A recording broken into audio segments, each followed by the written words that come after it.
Hi friends, welcome back to our channel. Evening போல் என்னோடய husband பார்த்திங்கன்னா பஜ்ஜி, வெங்காய போண்டா, அப்புறம் முட்டை போண்டா எல்லாமே வாங்கிட்டு வந்திருந்தாங்க ஈவினிங் ஸ்நாக்ஸாக.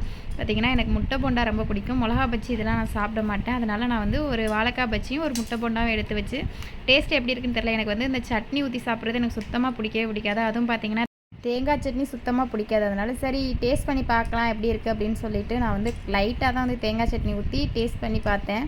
பார்த்திங்கன்னா டேஸ்ட் நல்லா தான் இருந்தது. அது எனக்கு காரமே சுத்தமாக பிடிக்காது. காரம் இல்லாமல் இருக்கும் எனக்கு கொஞ்சம் பிடிச்சிருந்தது. அது சாப்பிட்டு முடிச்சதுக்கப்புறம் பார்த்திங்கன்னா நம்மளுக்கு கூலிங்காக கொஞ்சம் தண்ணி குடித்தா தான் பார்த்திங்கன்னா எதாக இருந்தாலுமே எனக்கு சாப்பிட்டு முடித்தோன்னே பார்த்திங்கன்னா தண்ணி குடிச்சிடணும். அது சரி எனக்கு ஐஸ் வாட்டர் குடிக்கிற மாதிரி இருக்கவும் சரின்னு சொல்லிட்டு ஐஸ் வாட்டர் எடுத்து குடிச்சிட்டு அதுக்கப்புறம் குட்டி தம்பி உட்காந்து அழுதுகிட்டே இருந்தேன். அதனால் பார்த்திங்கன்னா நம்ம வீட்டுக்கு ஆப்போசிட்டில் பார்த்திங்கன்னா பசங்க எல்லோரும் வாலிபால் விளாண்டுட்டு இருந்தாங்க.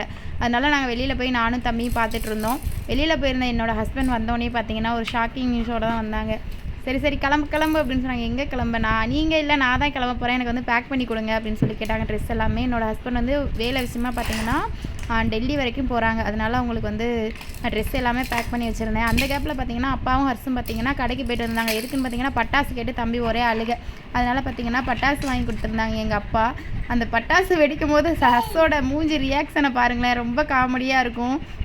அது பார்த்திங்கன்னா வெடிப்பா அப்படின்னு சொன்னால் முகம் எங்கெங்கேயோ போகுது. நான் எங்கள் அம்மா எங்கள் அப்பா எல்லாருமே பார்த்து ஹர்ஷை சிரிச்சுட்டே இருந்தோம். அவன் வெடிக்க ஆசைப்பட்றான். அந்த சத்தம் கேட்கும்போது பார்த்திங்கன்னா அவன் ரொம்பவே பயப்படுறான். தம்பிக்கு வெடிக்க தெரிஞ்சது புஷ்வான கம்மி மத்தாப்பா, அதனால தான் இது வெடிக்கிறது அவன் கொஞ்சம் பயப்படுறான் சத்தம் வரவும். அதோட சரின்னு சொல்லிட்டு இதை வாங்கி வச்சாச்சு. என்னோடய ஹஸ்பண்ட் பார்த்திங்கன்னா ஒரு வழியாக கிளம்பிட்டாங்க.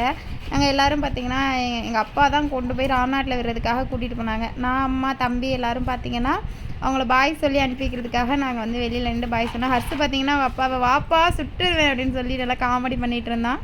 அதோட என்னோடய ஹஸ்பண்ட் பாய் சொல்லிவிட்டு கிளம்பிட்டாங்க.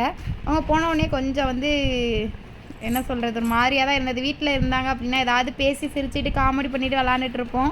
அவங்க போனோன்னு பார்த்திங்கன்னா இன்னொரு 4 days 5 days ஆகும் அவங்க ரிட்டர்ன் வர்றதுக்கு. அதனால் கொஞ்சம் ஒரு மாதிரியாக தான் இருந்தது. பார்த்திங்கன்னா அதோட நாங்களும் பாய் சொல்லிவிட்டு வீட்டுக்கு வந்துட்டோம். Okay, bye friends.